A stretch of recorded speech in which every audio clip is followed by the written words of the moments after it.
আপনারা তো অনেক রকম ভাবে কুচো চিংড়ি বা ফুল চিংড়ি রান্না করেছেন, একবার এইভাবে রান্না করে দেখুন। এটার স্বাদ এতটাই অসাধারণ হয় যে এটা দিয়েই সব ভাত খাওয়া হয়ে যাবে।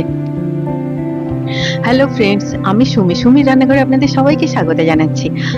এটা বানানোর জন্য এখানে আমি নিয়ে নিয়েছি পেঁয়াজ, আদা, রসুন, শুকনো লঙ্কা, কাঁচা লঙ্কা আর টমেটো। আর নিয়ে নিয়েছি 300 গ্রাম কুচো চিংড়ি, আর সেগুলোকে খুব ভালোভাবে ক্লিন করে জল দিয়ে ধুয়ে নিয়েছি। এবারে এগুলোকে গ্রাইন্ড করে এগুলোর একটা স্মুথ পেস্ট বানিয়ে নিলাম।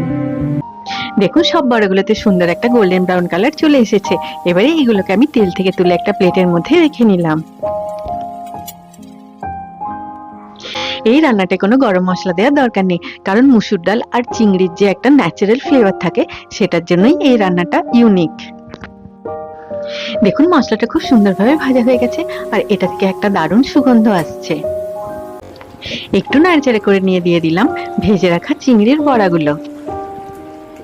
দিদা ঠাকুমা মায়ের হাতের এইসব রান্না স্বাদের জুড়ি মেলা ভার, কিন্তু এখন এইসব রান্নার স্বাদ আমরা প্রায় ভুলতেই বসেছি, তাই না? এই তরকারিটার স্বাদ আমি আপনাদেরকে বলে বোঝাতে পারবো না। এটার স্বাদ জানতে গেলে আপনাদেরকে এই রান্নাটা বাড়িতে বানাতে হবে। দেখুন এই তরকারিটার কনসিস্টেন্সিটা ঠিক এরকম থাকবে, আর আপনারা জলটা একটুখানি দেখে দেবেন, কারণ বড়া জল অ্যাবজর্ব করে। গ্যাসের ফ্লেমটা অফ করে দেবার পরে আপনারা এটাকে ঢাকা দিয়ে এইভাবে 3 থেকে 4 মিনিটের জন্য রেখে দেবেন, যাতে বড়াগুলো এই গ্রেভিটাকে ভালোভাবে অ্যাবজর্ব করে নেয়। তারপরে এটাকে সার্ভ করবেন। এই কুচো চিংড়ির বড়ার তরকারিটা আপনারা গরম গরম পরিবেশন করুন গরম ভাতের সাথে। এই অসাধারণ স্বাদের কুচো চিংড়ির বড়ার তরকারিটা আপনারা বাড়িতে নিশ্চয়ই একবার বানাবেন। সবাই খুব ভালো থাকবেন। আবার আপনাদের সাথে আমার দেখা হবে আমার নেক্সট ভিডিওতে। Take care.